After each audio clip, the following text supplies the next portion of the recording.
Hello everyone, Assalamu alaikum. কি অবস্থা সবার? Hope you all are doing fine. Welcome back to my channel Humaira and Sadia. New একটি blog দেখার জন্য সবাইকে ওয়েলকাম। কাছে দূরে দেশ এবং দেশের বাইরে যে প্রান্ত থেকে বসে আমার আজকের ব্লগটি দেখছেন, আই হোপ সবাই ভালো আছেন, সুস্থ আছেন।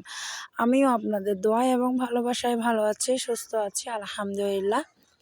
তো সবাইকে গুড মর্নিং জানিয়ে আমি আজকের ব্লগটি শুরু করতেছি। হচ্ছে 11টা বেজে গেছে অলরেডি। আমি ব্রেকফাস্টটা হচ্ছে যে লেট করে বরাবরই সবাই জানে। কিছুই করার নাই, কারণ আমি যেহেতু আমার সামনের দিকে অনেক বড় একটা দায়িত্ব আমার কাঁধে চলে এসেছে, আমার হাজব্যান্ড আমার তো সেম। তো আমরা দুজনেই হচ্ছে যে এই পরিবারটাকে দেখতে হবে। তো আমাদের বাবা চলে গেছে আজকে 10 দিন হয়ে গেছে, বাট আমি এতদিন পরে ভিডিওটা এডিট করতেছি বা বাবাকে খুব মিস করতেছি। বাবা তো আর নাই, তারপরে হচ্ছে যে ভিডিওগুলা স্মৃতির অংশ হিসেবে রেখে দেওয়ার জন্য আমি করেছি। তো এখানে হচ্ছে যে আমার আব্বুর জন্য আমরা যে মানে খাবার দাবারের যে আয়োজন করেছি, এটা হচ্ছে 6 দিনে, মানে আব্বু মারা যাওয়ার পরে 6 দিনের দিন আমরা হচ্ছে যে এভাবে আয়োজন করেছিলাম। তো প্যান্ডেল করা হয়েছে উঠানে, ওগুলো একটু শেয়ার করেছি। আই হোপ আজকের ব্লগটি আপনাদের কাছে ভালো লাগবে। ফুল ভিডিওটা দেখার অনুরোধ রইল, স্কিপ করবেন না, না হয় বুঝবেন না। অনেক কিছু শেয়ার করা হবে ইনশাআল্লাহ, ফুল ভিডিওটা দেখবেন। তো দেখতে দেখতে যদি ভিডিওটির কোনো অংশ কোনো জায়গায় ভালো লেগে যায়, অবশ্যই চ্যানেলটা ভিজিট করবেন, লাইক করবেন, কমেন্ট করবেন, শেয়ার করবেন। আমি সাদিয়া, বাংলাদেশ থেকে। তো অনেকে জানেন, পরিচয় দিব, তারপরেও আমি ফেনীর মেয়ে।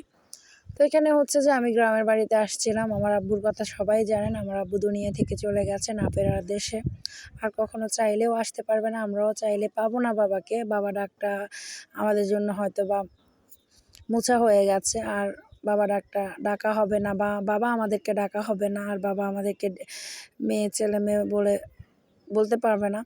তো যাই হোক, এটা হচ্ছে যে খাওয়া দাওয়ার আগের দিন, মানে আয়োজন করেছি, ওই দিনের আগের দিন মেহমান অতিথি এসেছিল সবাই হচ্ছে যে। পরের দিন তো খাওয়া দাওয়ার আয়োজন, তো আত্মীয় স্বজনরা আসছে, অনেক বাজার করে নিয়ে আসছে।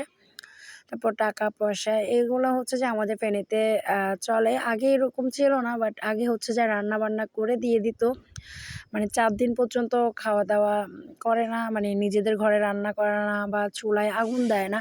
এখন তো সবাই যেদিন মারা যায় ওই দিনে করতে হয়, কারণ এরকম এখন হয় না, আগের মতো এখন নাই। তো এখন যারা আত্মীয় স্বজন আছে দূর দূরান্ত, বা খালারা, তারপর শ্বশুরেরা, মানে যাদের যা আত্মীয় স্বজন আছে তারা হচ্ছে যে বাজার সদাই দিয়ে দেয়, টাকা দেয়। তো এরকম আমাদের ফেনীতে আমি প্রথম দেখতেছি, বাট আমাদের মধ্যে তো এরকম আছে, বাট আমরা তো মোটা অঙ্কের টাকা দিয়ে দিতাম, খাওয়ারে অংশগ্রহণ করতাম, যেমন আমার নানার করেছে, নানুর করেছে, আমরা মোটা অঙ্কের টাকা দিতাম। বাট এই যে বাজার টাজার এগুলো আমরা কখনো দেখিনি, এইবারে আমি দেখেছি। তো আমার শ্বশুর বাড়ি থেকে এসেছে, নানুর বাড়ি থেকে এসেছে, তারপর খালাদের বাড়ি থেকে এসেছে, তারপর আমাদের প্রতিবেশী যারা আছে তারাও হচ্ছে যে বাজার দিয়ে দিয়েছে।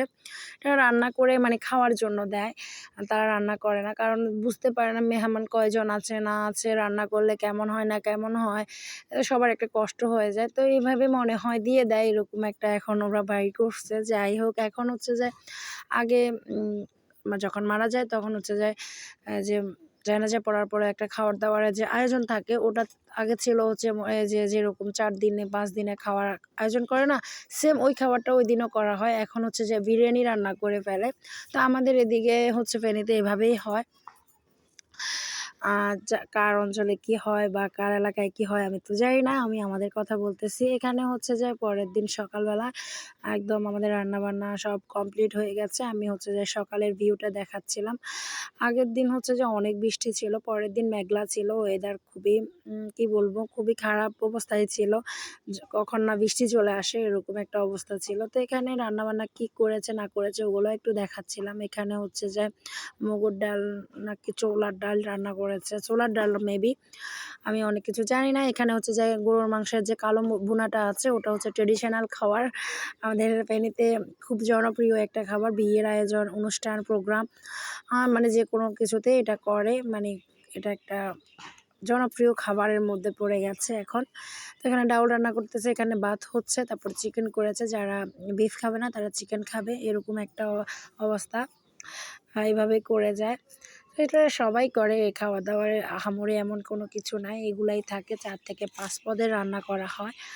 তো আমাদের সেম এগুলাই করেছে।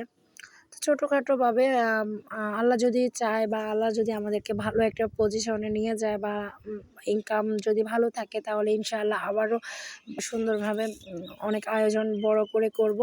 বাট এখন আমাদের পরিস্থিতি খারাপ ছিল, এজন্য হচ্ছে যে কম মানুষ দিয়ে সারিয়ে দিয়েছে। আর 300 থেকে 400 মানুষ খাইছে, আলহামদুলিল্লাহ। তো যেহেতু এটা অনেক দিন পরের ব্লগ আমি শেয়ার করতেছি, এই জন্য আগে থেকে কিছু বলে রাখতেছি বা পারতেছি বলতে। এখানে যেগুলো হচ্ছে হয়নি, ওগুলো এখনো হচ্ছে, মানে আমি দিচ্ছিলাম আর কি। তো এখানে সাজানো গোছানো হয়ে গেছে, কোথায় কি করবে না করবে এগুলা রাখছে, প্লেট টেনে রেখেছে, শুধু মেহমান আসার বাকি, এই আর কি। তো এখানে আমাদের আত্মীয় স্বজন যারা কালকে এসেছে তারা আছে, এখনও নতুন করে যারা আসবে, যাদের জন্য বিশেষ করে এই আয়োজনটা, তারা এখনও আসেনি। তো এই যে চলে আসছে, আমি না বলতে না বলতে ওরা চলে আসছে অলরেডি, সবাই বসে গেছে খেতে। তো এ হচ্ছে যে এইটুকু আয়োজন ছিল আমাদের আজকের ব্লগে। তো কেমন লেগেছে অবশ্যই লাইক কমেন্ট শেয়ার করে বলবেন, জানাবেন প্লিজ। সবাই আমাকে সাপোর্ট করবেন, ভালোবাসা দিয়ে যাবেন, আপনাদের ভালোবাসাটা খুবই দরকার। থ্যাংক ইউ আমার খোঁজ খবর নেওয়ার জন্য সবাইকে অসংখ্য ধন্যবাদ। আমার আপুরা আমাকে অনেক সাপোর্ট করেছে, মেন্টেনিংভাবে আমাকে অনেক সাপোর্ট করেছে। থ্যাংক ইউ তাদের কাছে, তারা হচ্ছে দূর থেকেও আমাকে বুঝাচ্ছে। So yeah, that's all for the today. Thanks for the watching everyone. Allah Hafiz.